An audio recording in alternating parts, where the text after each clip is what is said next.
राम राम। सर्वप्रथम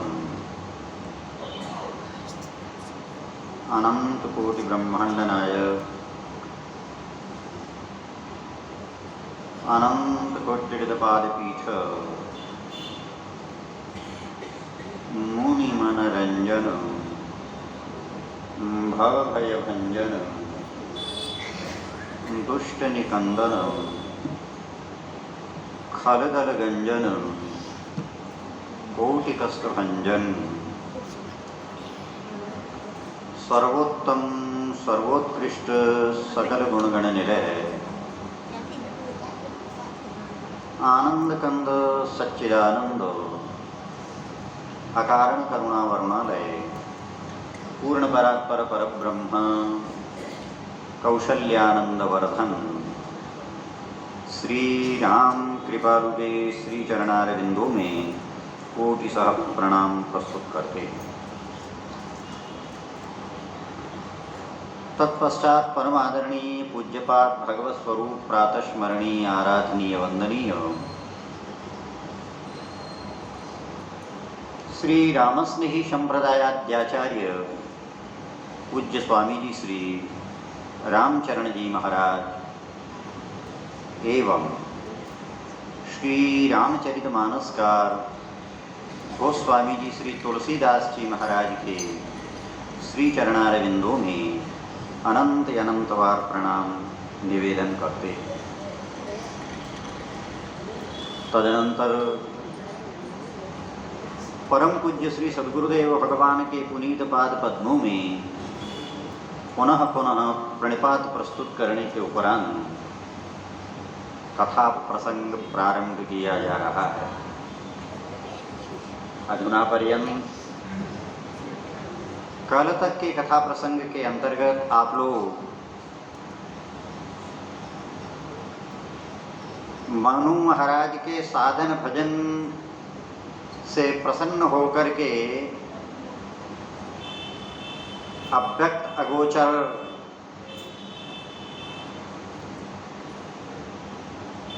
स्वयं परमात्मा प्रभु श्री राम ही प्रकट हुए थे। अभी आगे स्पष्ट निवेदन कर देता हूँ, ये प्रसंग हो जाएगा। प्रकट हुए, आकाशवाणी हुई, मांगु मांगु वर भई न भवानी परम गभीर कृपा मृतसानी। वर मांगने के लिए आग्रह किया। मनु महाराज ने कहा सामने प्रत्यक्ष आइए। भगवान ने पूछा किस रूप में दर्शन दूं। यही प्रसंग चल रहा था। चलिए अब आगे बढ़ते। देखिए,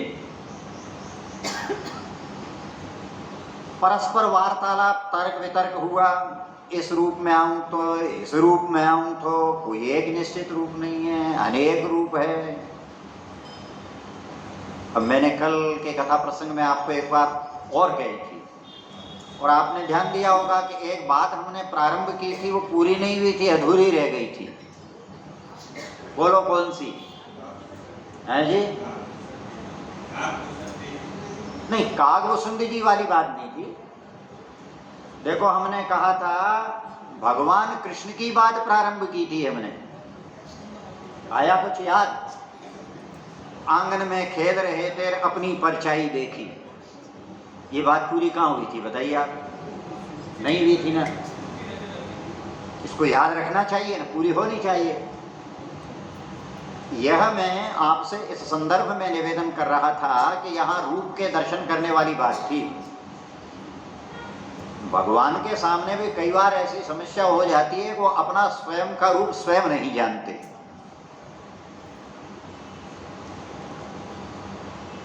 तो चलने के बहाने से यशोदा मैया ने उनको आंगन में उतार दिया था।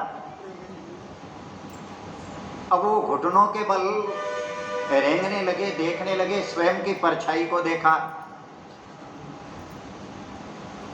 अपनी ही छवि को देखा।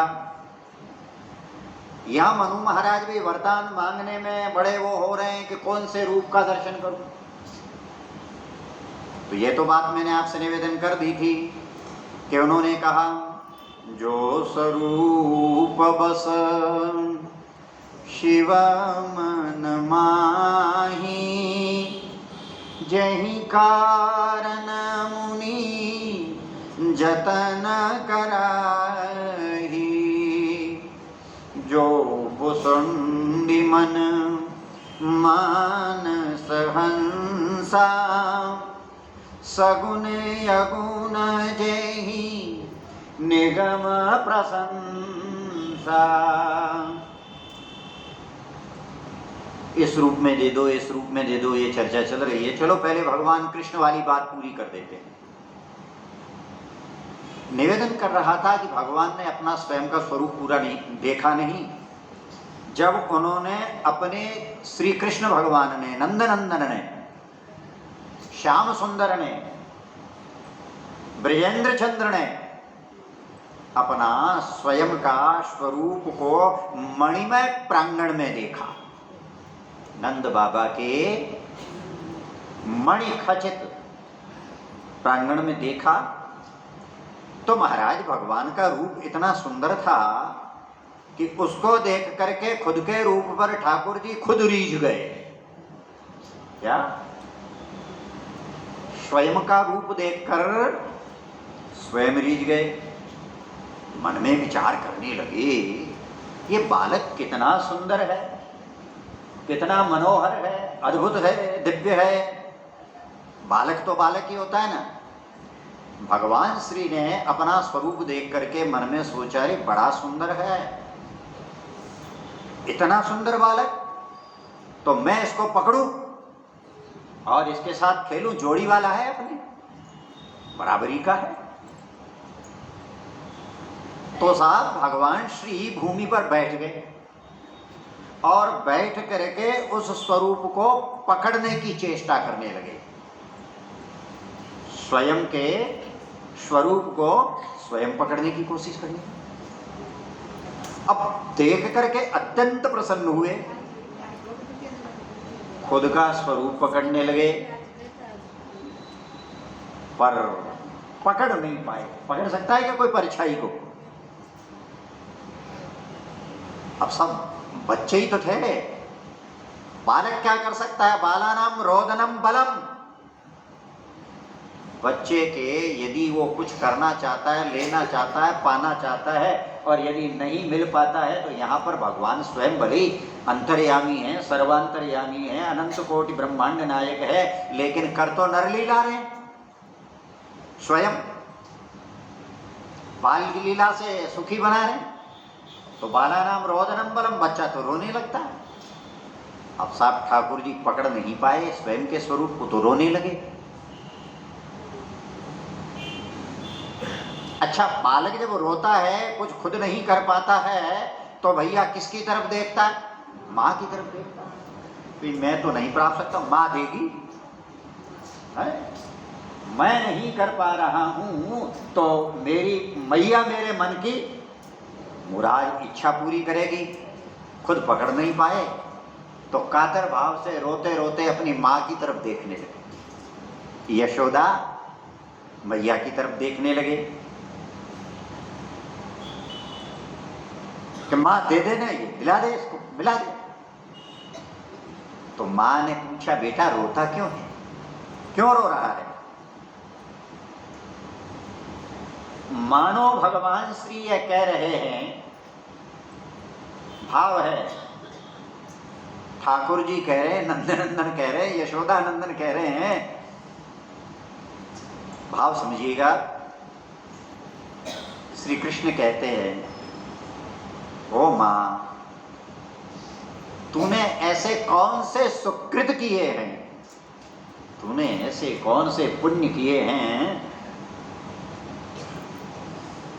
कि जो तुम ऐसा ही बालक, जो मैं दिखाई दे रहा हूं, मैं जिसको पकड़ना चाहता हूं ना, ऐसे सुंदर मनोहर बालक को तू अपने गोद में खिलाती है, लेकिन मेरी असहायता देखो कि मैं मेरा अपना स्वरूप ही पकड़ नहीं पा रहा हूं। है कि नहीं आश्चर्य वाली बात? मैया यशोदा तो उठा उठा करके पकड़ पकड़ करके हृदय से लगाती है, दुग्धपान करवाती है, क्रीड़ा करती है ना, गोद में खिलाती है। अब ये मैया यशोदा का सौभाग्य सराहनीय है। तो जिस स्वरूप का आनंद भगवान नहीं ले पाते, मैं निवेदन क्या करना चाह रहा था कल के प्रसंग में, आज भी जिस स्वरूप का आनंद स्वयं भगवान नहीं ले पाते,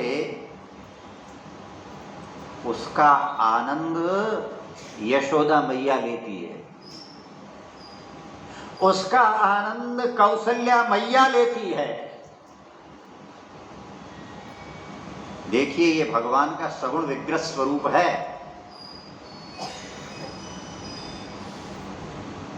इसलिए भक्तों ने प्रार्थना की है। भागवत में आता है ना, वाणी गुणानुकथने श्रवणौ कथायां।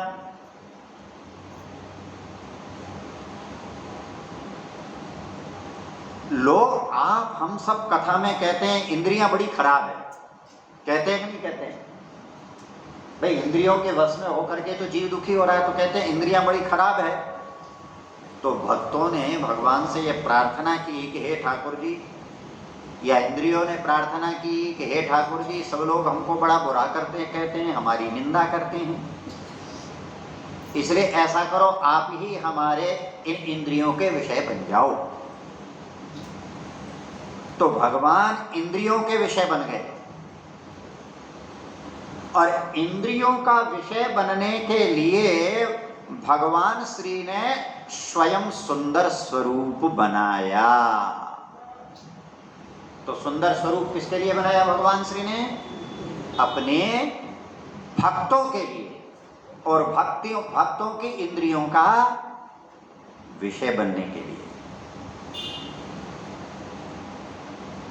फिर बन गए, तो उसके लिए सुंदर स्वरूप उन्होंने बनाया, और इतना सुंदर बनाया कि जो देखे वो रीझ जाए। ये उनकी विशेषता है स्वरूप की, और उनके तो प्रत्येक चेष्टा की विशेषता है महाराज।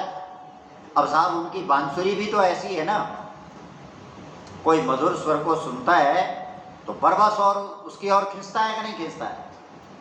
बांसुरी क्या है पता है आपको? बांसुरी क्या है? देखो प्रसंग नहीं है लेकिन मैं बीच में बता रहा हूं, है?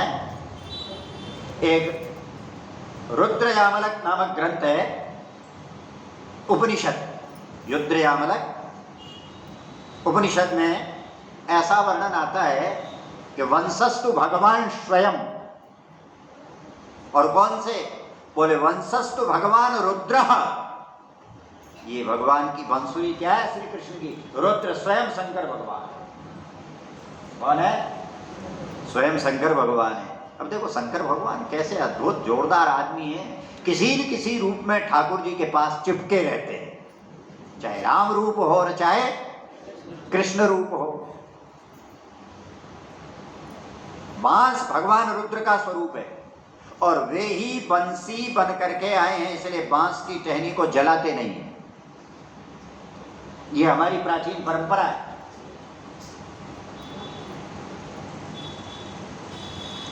भगवान शिव, आप देखिए भगवान के प्रेम को प्राप्त करने के लिए अपने कितने स्वरूप बदलते हैं।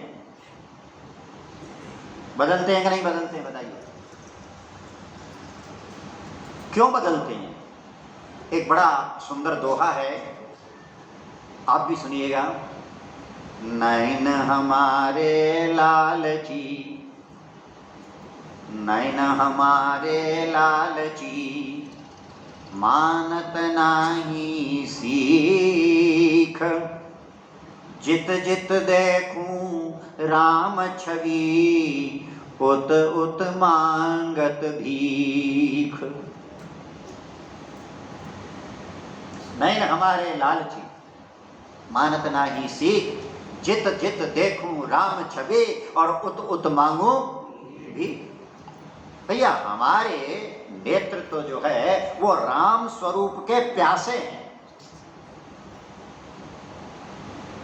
और हमारे नेत्र वहीं जाते हैं कि जहां जहां राम के दर्शन का मुझे सौभाग्य अवसर मिले, वहां वहां जाकर के क्या मांगता है? अरे संसार की वस्तु नहीं मांगता, राम दर्श की भीख। क्या? राम दर्श की भीख। अरे राम जी के सेवक शंकर भगवान बने, ये प्रसंग मैंने आपको पहले कहा है, अभी 4-5 दिन पहले बड़े बहुत संक्षेप में कहा। अरे राम जी का सेवक के लिए बनने के लिए तो शिव जी हनुमान जी बन गए हैं। जय शरीर रति राम सोयादरई सुजान, रुद्रदेह तजिने हवस वानर भय हनुमान। तो महाराज भगवान कृष्ण का रूप कहो चाहे राम का रूप कहो, ये महाराज इतना अद्भुत है कि इसका दर्शन करने के लिए भक्त के नेत्र हमेशा प्यासे रहते हैं। आइए मनु महाराज के पास चलते हैं। बात पूरी हो गई श्री कृष्णचंद्र भगवान की कि भक्त उनके स्वरूप को अपने नेत्रों का विषय बनाते हैं, और भक्त को वो सौभाग्य प्राप्त होता है भगवान के दिव्य स्वरूप का दर्शन करने का, जो स्वयं भगवान को भी प्राप्त नहीं है। तो जैसे शंकर भगवान प्यासे हैं, अन्यान्य भक्त प्यासे हैं, वैसे ही मनु और सतरूपा भगवान श्री के रूप के प्यासे हैं, भगवान श्री का दर्शन करना चाहते हैं। अब भगवान में भक्त में चर्चा यह चल रही है कि चलो तुम रूप दर्शन की तो कह रहे हो, लेकिन तुम्हें किस रूप में दर्शन दिया जाए? वैसे तो वरदान मांगने के लिए कहा तो उन्होंने मना कर दिया, ऐसे कैसे वरदान मांगने? सामने आओ, दिखाई दो, दर्शन दो। तो कहा कौन से रूप में दर्शन दें? तो सुनिएगा। जो भुसुंडी मन, जो भुसुंडी मन मानस हंसा, सगुन यगुन जहि निगम प्रशंसा। और आगे एक प्रार्थना क्या करते हैं, ये बड़ी प्यारी प्रार्थना है।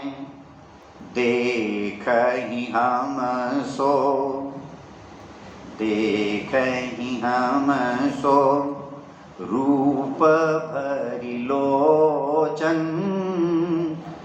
कृपा करहूं प्रणता रति मोचन। हे जो भुसुंडी मन मानस हंसा, अब इससे स्पष्ट हो गया कि मनु सतरूपा जी की इच्छा थी। क्यों? कि श्री कागभुसुंड जी भगवान श्री राम रूप के अनन्य उपासक है, अद्भुत उपासक है। इसका मतलब आप समझे? भले देखिए, शंकर भगवान का पहले नाम दिया ना कि जो स्वरूप वस्यु मन माही जय कारण मुनि जतन कराई, तो भगवान ने कहा शिव जी तो अनेक रूपों का ध्यान करते हैं, एक का नाम बताओ। भुसुंडी जी सिर्फ राम रूप का ध्यान करते हैं। किसका? राम रूप का ध्यान करते हैं। इसका मतलब क्या समझे? इसका मतलब यह हुआ कि मनु सतरूपा कहते हैं कि हमको तो आप किसी अन्य रूप में नहीं, अपितु राम रूप में दर्शन दीजिए। प्रार्थना का मतलब यह है, अब मान लो विष्णु रूप में आए तो नहीं, नारायण रूप में आए तो नहीं, मनु जी किस रूप में दर्शन चाहते हैं? राम रूप में दर्शन प्राप्त करना चाहते हैं, ये उनकी प्रार्थना है। और प्रार्थना करते हुए कहते हैं, वरदान शिरोमणि नाथ मेरे, वरदान शिरोमणि नाथ मेरे, वर देने को सम्मुख आइए जू। वरदान शिरोमणि नाथ मेरे, वर देने को सम्मुख आइए जू। पर्दे में छिपे वर देकर दूर से, पर्दे में छिपे वर देकर दूर से, यूं ही न पिंड छुड़ाइए जी, यूं ही न पिंड छुड़ाइए जू। मन मान सरोवर में जो भुसुंडी के, मन मान सरोवर में जो भुसुंडी के, हंस बने मन भाई जू, मन हंस बने मन भाई जू। स्वरूप बसे शिव के मन मंदिर, वाही को दर्श दिखाइए जू। जो स्वरूप बसे शिव के मन मंदिर, वाही को दर्श दिखाइए जू। प्रार्थना है इस रूप में दर्शन दीजिए। इस प्रकार जब मनु महाराज ने आग्रह किया तो ठाकुर जी तो भक्त की प्रार्थना को श्रवण करते हैं और उसका मनोरथ पूर्ण करते ही हैं। रामचरितमानस में गोस्वामी तुलसीदास जी महाराज दिव्य व मधुर वर्णन करते हुए कहते हैं, अच्छा अकेले ने नहीं कहा, दोनों ने कहा, पति पत्नी ने, इस रूप में दर्शन दीजिए। दंपति वचन, दंपति वचन परम प्रिय लागे, मृदुल विनीत प्रेम रस पागे। भगत बचल प्रभु, भगत बचल प्रभु कृपा निधाना, विश्वास प्रगटे भगवाना। भगत बचल प्रभु कृपा निधाना, विश्वास प्रगटे भगवाना। दंपति वचन परम प्रिय लागे। दंपति यानी पति पत्नी मनु शत्रुपा के यह प्रार्थना के सब भगवान को प्रिय नहीं अपितु परम प्रिय लगे। क्या लगे? परम प्रिय। अब आप कहेंगे कि परम प्रिय क्यों लगे? देखो भाई, संत महापुरुष राम कथा का चित्रण करने वाले, वर्णन करने वाले विभिन्न महापुरुषों का मत है कि परम प्रिय इसलिए लागे कि उनका दर्शन पाने की गरज खाली मनु शत्रुपा कोई नहीं है, अपितु तो ठाकुर जी खुद भी गरजमंद है। क्या है? वो भी गरज है। वाणी जी का शब्द है, सबसे मीठी गरज है कोई देखो निरता। आप कहोगे कि साहब ठाकुर जी को क्या गरज है? भक्त को तो गरज है तो माना, लेकिन ठाकुर जी को क्या गरज है? ठाकुर जी को क्या गरज है ये हम पिछले 15 दिनों से आपको सुना रहे हैं। ठाकुर जी को गरज है अवतार लेने की, ठाकुर जी को गरज है धरती पर पधारने की, ठाकुर जी को गरज है धरती पर अवतार लेने के लिए एक अच्छे माँ बाप की, उनके योग्य अच्छा घर चाहिए कि नहीं? अरे साहब बुरा घर किसको चाहिए? अरे आप लोग अपनी छोरी ब्याहते हो या किसी की बच्ची को लेकर के आते हो, शादी विवाह करते हो, तो छोटे मोटे लोग आप भी अच्छे घर वर का ध्यान रखते हो, मिले नहीं मिले अलग बात है। तो साहब ठाकुर जी क्या ऐसे वैसे के घर पर आ जाएंगे क्या? हैं जी? क्या ऐसे वैसे के यहाँ पर अवतार ले लेंगे क्या? भाई ठाकुर जी को भी तो अपने अनुरूप माता पिता चाहिए ना। इसलिए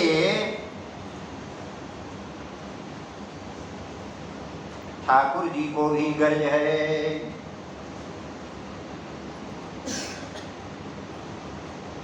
अब महाराज क्या प्रार्थना है उनकी, आगे बढ़िएगा। अब कौन भगवान प्रकट हुए इनके सामने? जगत का जो मूल है, पहले कई भी चौपाई वापस याद दिला रहा हूं। उपजहि जासु, उपजहि जासु अंशते नाना, शंभु विरंचे विष्णु भगवान। जो जगत के मूल है, जिनसे ब्रह्मा विष्णु और शिव की भी उत्पत्ति हुई है, उनसे मिलना चाहते हैं, उनको दर्शन करना चाहते हैं, उनको प्राप्त करना चाहते हैं, उनको बुलाना चाहते हैं। ये बुलाना चाहते हैं और ये आना चाहते हैं। इसलिए दोनों तरफ बराबर समान गर्ज थी, इसलिए उनमें परस्पर सौदा पट गया। भगवान प्रकट हो गए। और जब ठाकुर जी प्रकट हुए तो उस समय उनकी छवि कैसी है, कितने मनोहर है, कितने सुंदर है, वर्णन किया। नील सरोरुह नीलमणि, नील सरोरुह नीलमणि, नील नीरधर श्याम, लाजहि तन शोभा निरखे, कोटि कोटि सतकाम।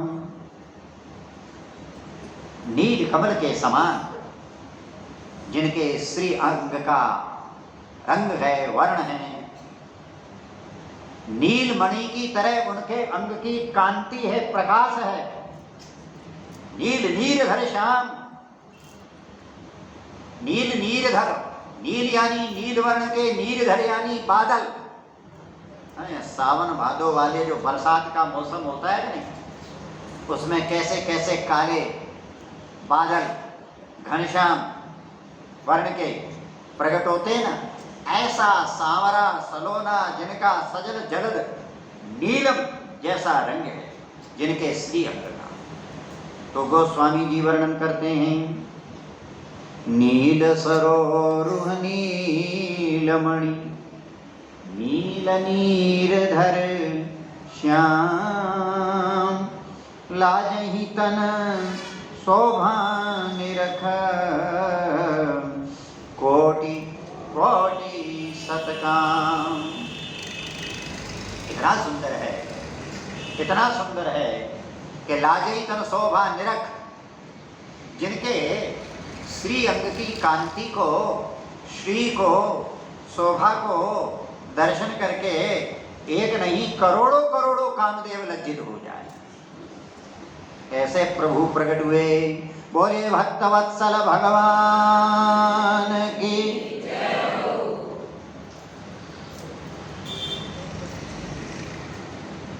अब देखो साहब, एक खास बात मुझे आपसे कहनी है, निवेदन करनी है कि भगवान प्रकट हुए, कैसे हुए, उनका रंग रूप वर्ण आकृति औदार्य माधुर्य सौंदर्य कैसा है, ये तो आपने श्रवण किया। लेकिन साहब इस वर्णन के अंदर थोड़ा अकेलापन प्रतीत होता है। नील नीरधर श्याम, तो इसका क्या मतलब है कि भगवान ने अकेले दर्शन दिए? बोले नहीं, भगवान श्री मनु सतरूपा को दर्शन देने के लिए अकेले नहीं पधारे, क्योंकि यहाँ पर आगे ऐसी लीला करनी है कि उस लीला में अकेले से तो काम चलने वाला नहीं। और जिस प्रकार की लीला को संपादित करने की भगवान श्री की ठाकुर जी का योजना है, उस योजना में सिंगल से काम नहीं चलेगा, डबल चाहिए, यानी युगल। इसकी आवश्यकता है, युगल की आवश्यकता होगी। इसलिए क्या हुआ कि नील नीरधर श्याम, नील सरोरुह नीलमणि, नील नीरधर श्याम, लाजहि तन शोभा निरख, कोटि कोटि सतकाम।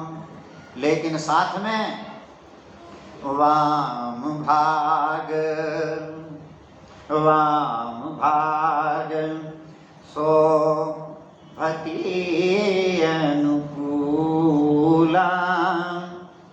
आदि शक्ति छवि निधि जगमूला। ठाकुर जी अकेले नहीं पधारे, अभी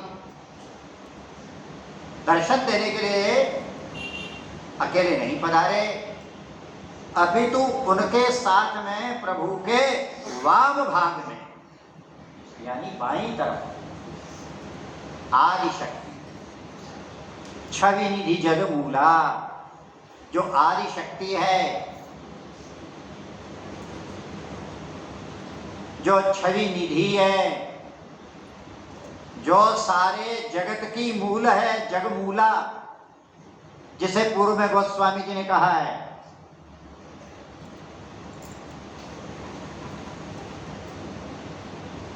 उद्भव स्थिति संहारकारिणीं क्लेशहारिणीं सर्वश्रेयस्करीं सीतां नतोऽहं रामवल्लभाम्।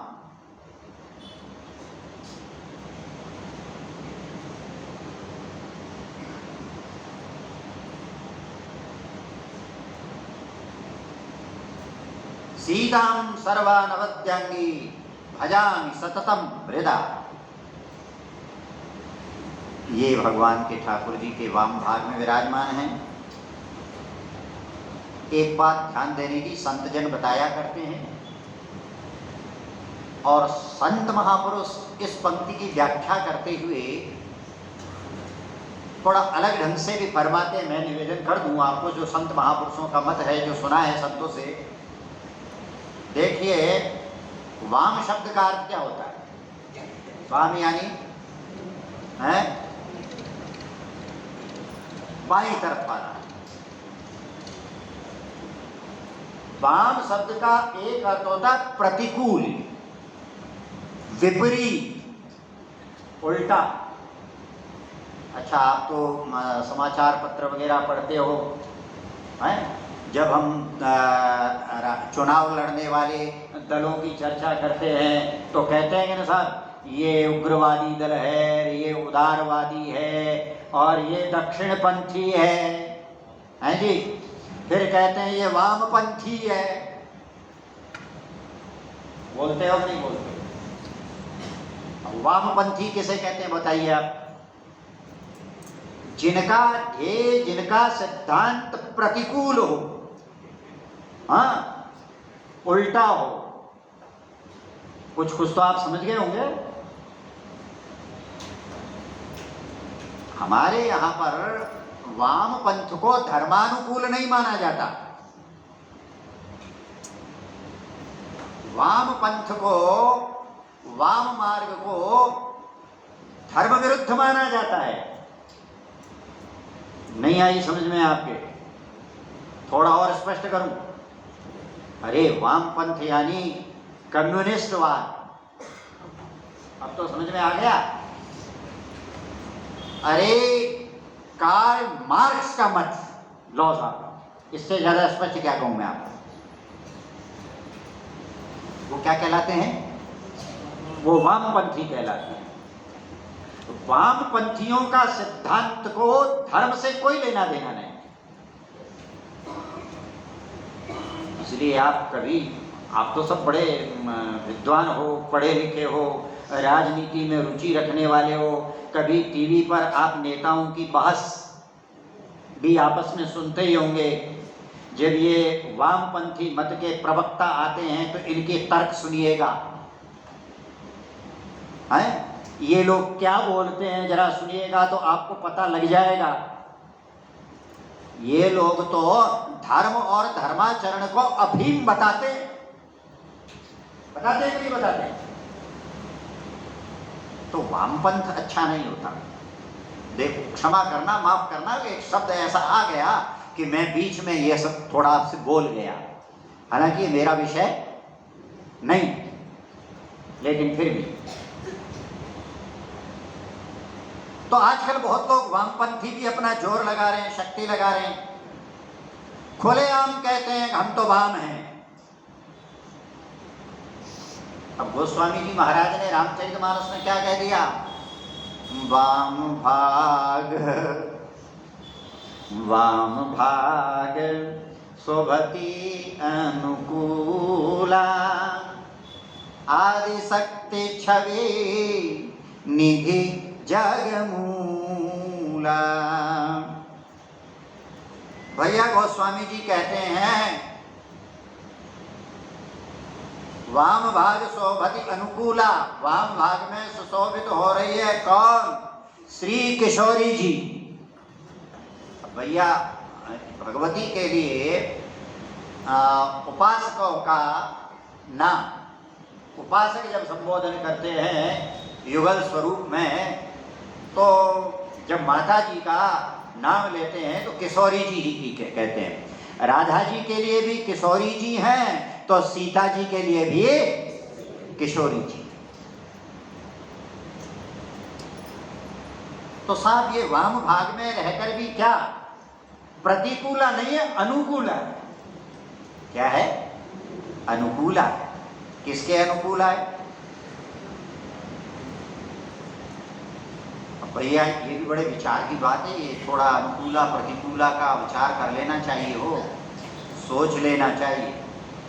ये अनुकूला प्रतिकूला शब्द जो है ना, यहाँ पर खैर भगवती के संदर्भ में अनुकूला कहा गया है, लेकिन माताओं कहना चाहूँगा कि ये शब्द थोड़ा आप लोगों की तरफ भी संकेत कर रहा है,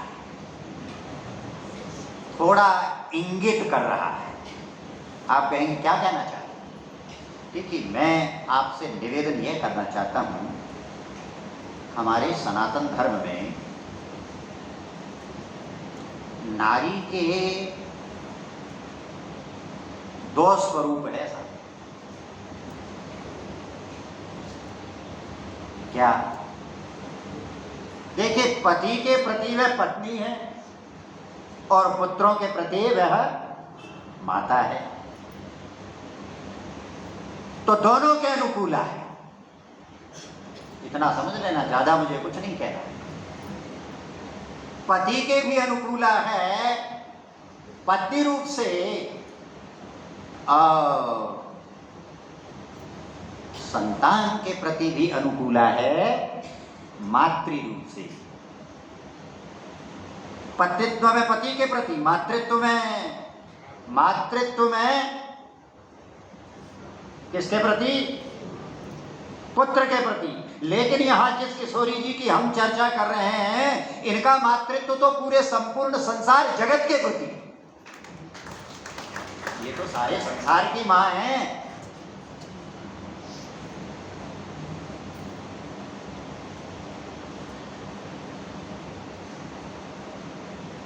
क्योंकि सीता जी के लिए कहा है, सीता जी की स्तुति है, नमामि विश्वजननीं रामचंद्रेष्ट वल्लभां सीतां सर्वानवद्यांगी भजामि सततं मृदा। नमामि विश्वजननीं, ये सारे संसार की माँ है। इसका मतलब जीव मात्र पर कृपा करने वाली है किशोरी जी। अनुकूल है, प्रतिकूल नहीं है, वाम भाग में है भले ही, लेकिन वामा नहीं, अपितु अनुकूला है। कौन है? उद्भव स्थिति संहारकारिणीं क्लेशहारिणीं सर्वश्रेयस्करीं सीतां नतोहम राम वल्लभां। ये आदि शक्ति है। वाम भाग शोभति अनुकूला आदि शक्ति है, छवि निधि है और जगत के मूल कारण है।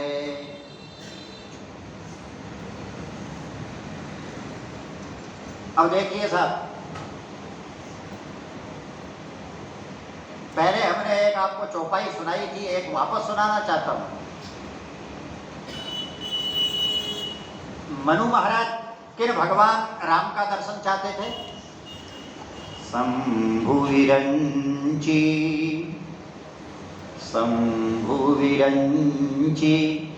विष्णु भगवान उपजहि जासु अंसतेना। भगवान राम प्रकट हुए हैं ना, तो ये ब्रह्मा विष्णु और महेश किसके अंश से प्रकट होते हैं साहब? रामचरितमानस के इस प्रसंग के अनुसार बताइए आप, किससे? भगवान राम से, प्रभु श्री राम से। तो साहब राम जी के अंश से यदि ब्रह्मा विष्णु और महेश प्रकट होते हैं, ये इतने प्रतापी हैं, अखिल ब्रह्मांड नायक है, अनंत कोटि ब्रह्मांड नायक है, लेकिन आप सोचिएगा साहब कि क्या ये अकेले सृष्टि की रचना कर सकते हैं? अकेले इनके लिए संभव है? नहीं। तो अगली पंक्ति सुनिएगा। अब नील सरोरो नीलमणि नील नीरदर श्याम लाजैतन शोभा निरक कोटि कोटि सतकाम का वर्णन हो गया। अब थोड़ी किशोरी जी की बात सुनिएगा। वो कैसी है? राम जी तो ऐसे हैं कि शंभु विरंच विष्णु भगवान उपजई जासु अंशते नाना, पर ये अकेले कुछ नहीं कर पाएंगे सृष्टि की रचना, इसलिए कहा जासुवंश। अब सुनिएगा,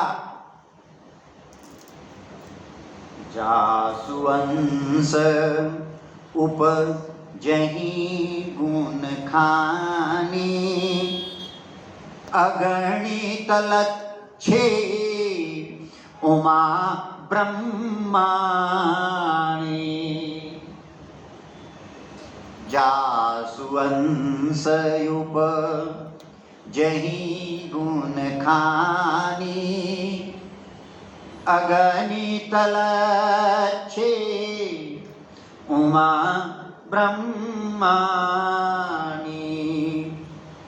भ्रिकुटी विलास जासु जग होए राम वाम दिशि सीता सोई। राम वाम दिशि सीता सोई। अरे भैया, जब कहा कि वाम भाग सौभति अनुकूला आज शक्ति छवि निधि में अनुकूला, अरे बोले अनुकूला वाम भाग में सुशोभित हो रही है नील नील मृधर से श्याम के, तो कहा जरा नाम तो बताओ, वो अनुकूला है कौन? उस अनुकूला का नाम क्या है?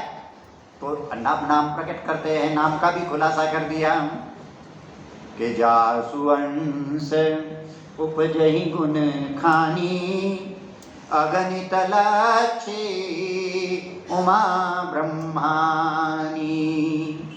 भ्रिकुटी विलास जासु जग होई राम वाम दिशि सीता सोई। नाम प्रकट हुआ।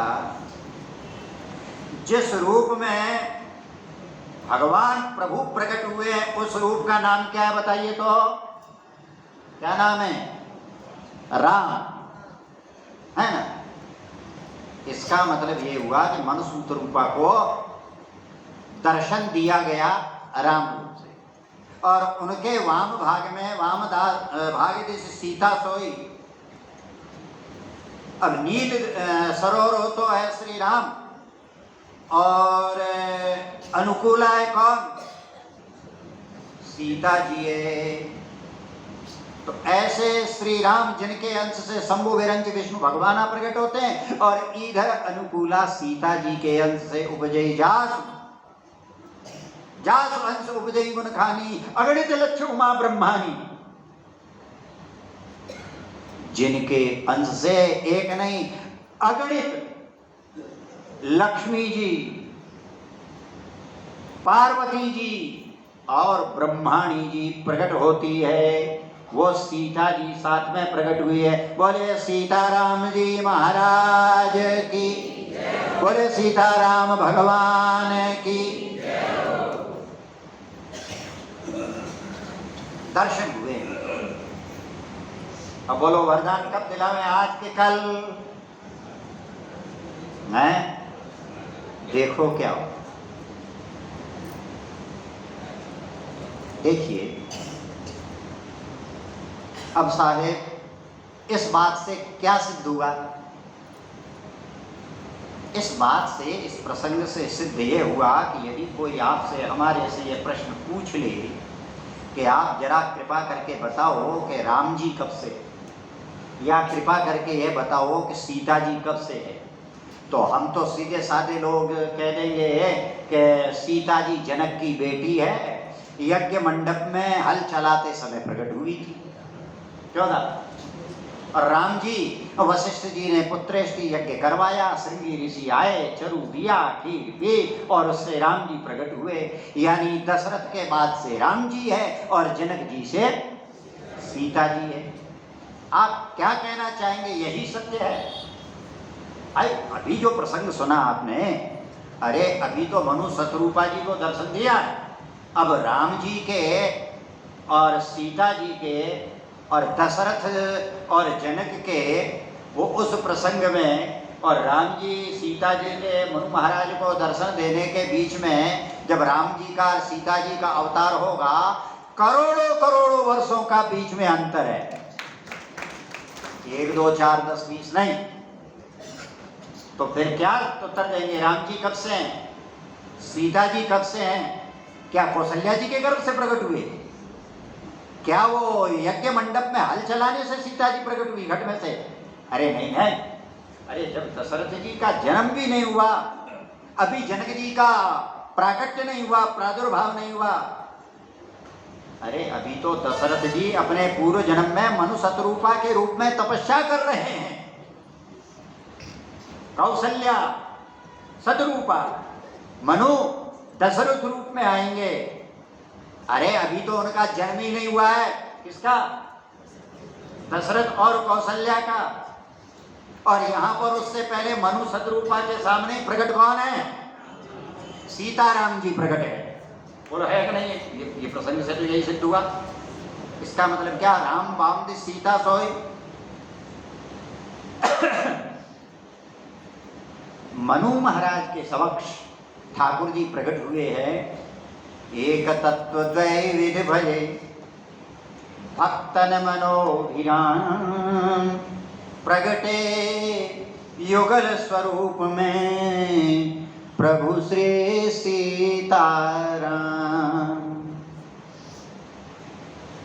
प्रगटे युगल स्वरूप में प्रभु श्री सीताराम। अरे साहब, सीताराम जी का जो दाम्पत्य है वो नित्य दाम्पत्य है। अरे भैया, श्री कृष्ण राधिका किशोरी जी का जो सामीप्य है वो क्या द्वापर युग से है क्या? नहीं नहीं, वो आदि अनादि है। ये तो आद्य शक्ति है। तो अनादि सिद्ध नित्य दाम्पत्य है।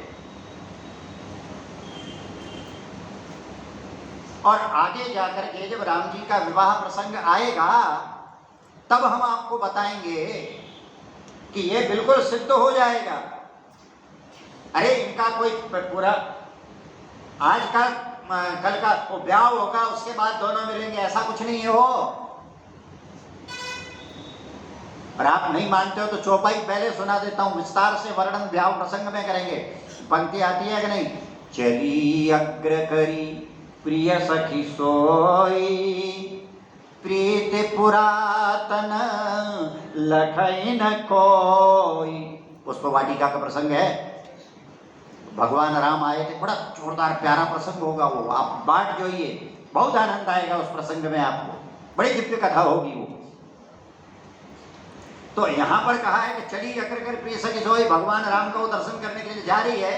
लेकिन प्रीत पुरातन का मतलब क्या? अभी तो एक बार भी नहीं देखा है उसने, आज प्रथम दर्शन करेगी पुष्पवाटिका में। लेकिन यहां लग दिया प्रीत पुरातन, इनकी पुरानी प्रीत। इसका मतलब क्या? बहुत पुरानी है, आजकल की नहीं है। ये धनुष तोड़ने पर ही मिलेंगे ऐसी बात नहीं है। देख रूप लोचन ललचाने और हर से क्या, एक पंक्ति और है, हर से जनु निज निधि पहचाने। ध्यान दीजिए, अब साफ प्रीत पुरातन लखी, उसके बाद देखा और देख के रूप ललचा गए और पहचान लिया। क्या, हर से जनु निज निधि पहचाने, खुश हो गई। और निज यानी अपनी, निज यानी खुद की, निधि यानी संपत्ति, पहचाने यानी पहचान लिया। किसने? सीता जी ने। क्या पहचाना? ये तो वही अपने, वही पुराने हैं, ये पहचान। इनका मतलब ये कोई आजकल की इनके ये कहने का निवेदन बंधुओं, निवेदन करने का अभिप्राय ये है, ये तो आदि अनादि है, नित्य युगल है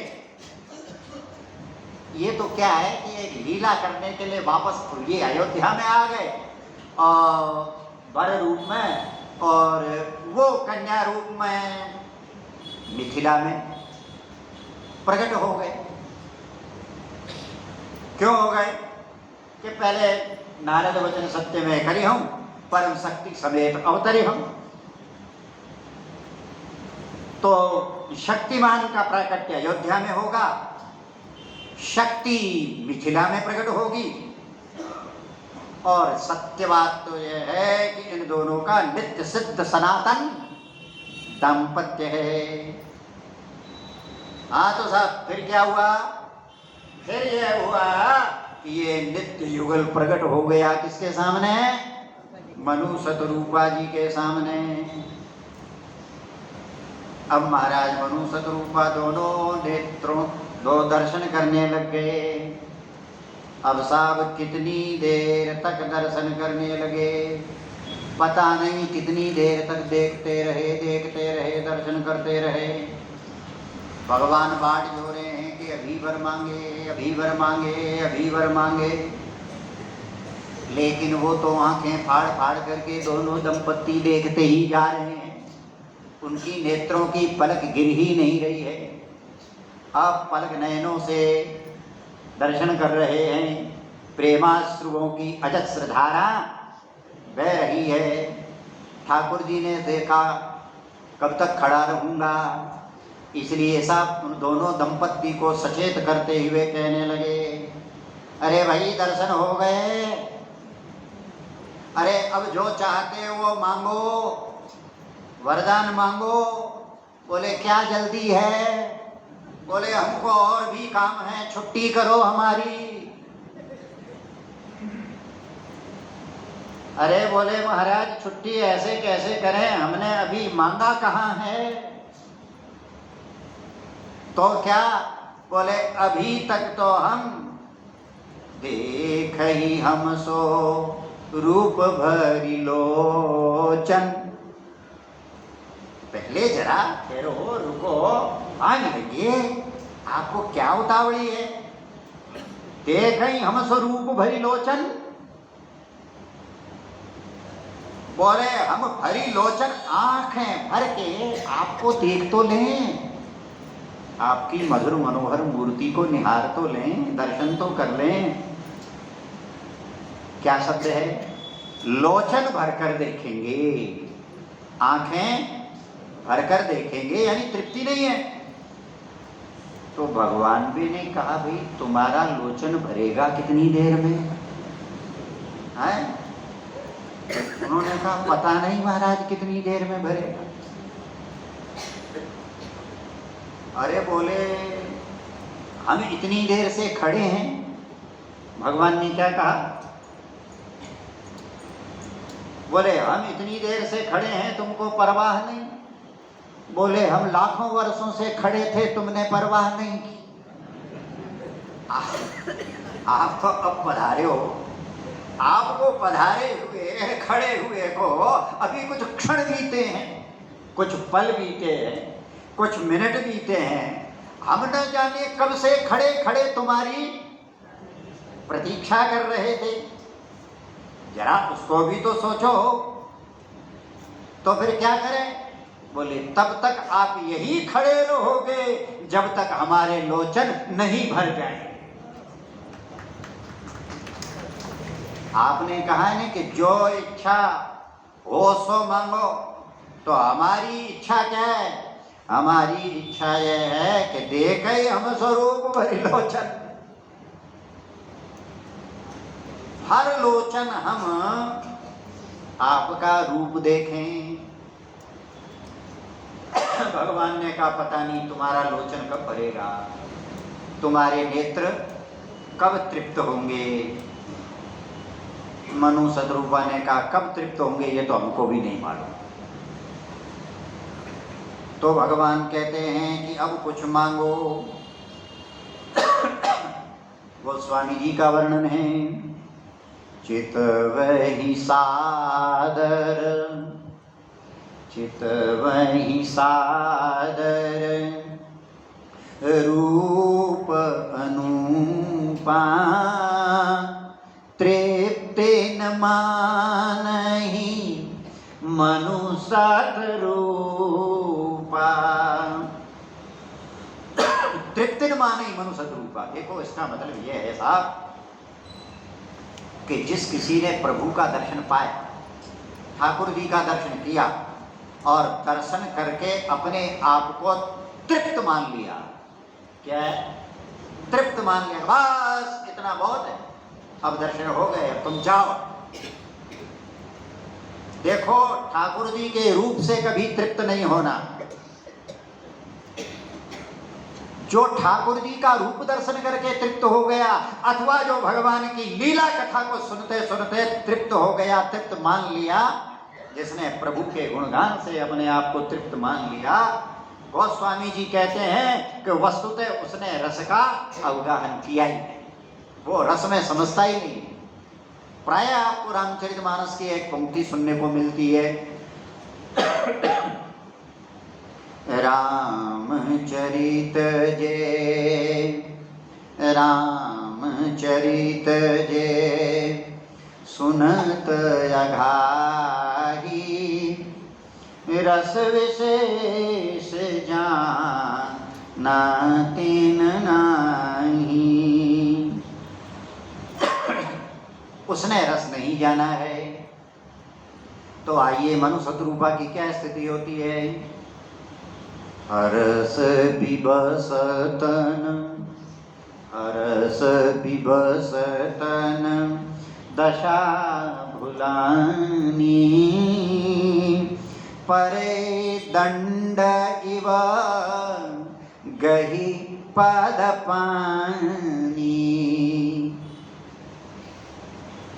हर्ष विवस्तन दशा भुलानी, हर्ष में, आनंद में, अतिरिक्त में, प्रसन्नता में, खुशी में मनु महाराज और सतरूपा तो अपने शरीर तक को भूल गए, विस्मृत हो गए, शरीर की दशा भुलानी भूल गए, और परे दंड एव गई पद पानी, और भगवान श्री के श्री चरणार बिंदों में दंड की तरह गिर गए। परे दंड एव गही पद पानी, और क्या किया? पद कहते हैं चरणों को, पानी कहते हैं हाथ को। अपने दोनों हाथों से कस करके उन्होंने ठाकुर जी के चरणों को पकड़ लिया और श्री चरणों में गिर गए। गिरे तो गिरे ही पड़े हैं, उठने का नाम नहीं लेते हैं। अब प्रभु भगवान ने फिर टोका, अरे कुछ मांगिए, भक्तवर वरदान मांगिए, मनोवांछित ले लीजिए और अब हमारी छुट्टी कीजिए। गोस्वामी जी का वर्णन है, सिर पर से प्रभु, सिर पर से प्रभु निज कर कंजा, तुरत उठाए करुणा पुंजा। सिर पर से प्रभु निज कर कंजा। भगवान श्री ने, राघवेंद्र सरकार ने, माँ जानकी ने अपने श्री चरणों में दंडित पर गिरे हुए उन दंपत्ति को तुरंत उठाए करुणा पुंजा, अपने हाथों से पकड़ करके उठाया और दोनों के मस्तक पर अपने दोनों हाथ फेर दिए। बोले भक्तवत्सल भगवान की। सिर पर से प्रभु निज कर कंजा और तुरंत उठाए करुणा पुंजा। सिर पर मस्तक पर हाथ फेरा और तुरंत उठा लिया। आहा, ये आनंद कितना अद्भुत होता होगा, कितना आनंद होता होगा जब ठाकुर जी स्वयं अपने श्री करकमलों से भक्त के कोमल कर्म से अपने भक्त के मस्तक का स्पर्श करते हैं, उसको सहलाते हैं, सिर पर रखते हैं, तो क्या उसके आनंद की अनुभूति होती होगी। देखो सुंदरकांड पढ़ते हो ना, वहां भी एक प्रसंग है। हनुमान जी सीता माता का पता लगा करके आए, है ना, और समाचार दे रहे थे, राम जी के सामने बैठे थे। राम जी को इतना आनंद आया वो सुखद समाचार सुन करके कि साहब हनुमान जी के लिए कहा गया है, उस समय राम जी रोक नहीं सके अपने आप को और राघवेंद्र सरकार ने हनुमान जी के सिर पर अपने दोनों हाथ रख दिए, है ना ऐसा वर्णन।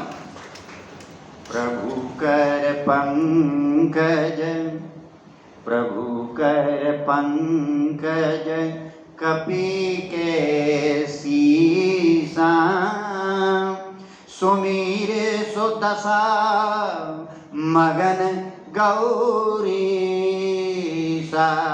वाह, प्रभु कर पंकज, भगवान का तो हाथ है, भगवान के तो कर कमल है, और हनुमान जी का सिर है, मस्तक है, राम जी फेर रहे हैं, और मगन कौन हो रहे हैं? अरे हनुमान जी नहीं, शिव जी। सुमिर सो दशा मगन गौरी सा। कौन? शंकर भगवान मगन हो रहे। अरे हनुमान जी शंकरी तो थे। अरे इस सुख को प्राप्त करने के लिए ही तो वो शिव से क्या बन गए थे? हनुमान बन गए थे, हैं, वानर बन गए थे। और आज हनुमान जी के सिर पर हाथ फेरा जा रहा है और मगन हो रहे हैं कौन? शिव जी। बोले सुख मिल गया, जिसके लिए वानर बना था वो प्राप्त हो गया। ये आनंद है। तो दोनों के मस्तक पर हाथ फेरकर प्रभु ने तुरंत उठाए करुणा पुंजा। कृपालु भगवान श्री ने तुरंत ही दोनों मनुष्य स्वरूपा को उठा लिया और उठा करके अपने हृदय से लगा लिया। और फिर ठाकुर जी बोले, बोले कृपा निधान पुनि, अति प्रसन्न मोहि जान, मांगहूँ वर जोई भाव मन, महादानी हनुमान। भगवान ने कहा, महादानी हनुमान, तुम्हारे सामने महादानी उपस्थित है मेरे रूप में, मांगो वरदान। अब महादानी किसे कहते हैं, क्या वरदान मांगे, क्या देंगे, कल बताएंगे। वरदान तो आज भी है गया, और वरदान कब सुनाएंगे, बताएंगे। क्या वरदान ले, ये बड़े दिव्य भगवान की कथाएं विस्तार संक्षिप्त होता रहता है। कथा का, भगवान के चरित्र की लीला का अपना आनंद है। तो वरदान प्राप्त करने के लिए कल वापस आओ टाइम पर आप और वरदान ले। राम जी किसका? ठाकुर जी का। हो राम, हाँ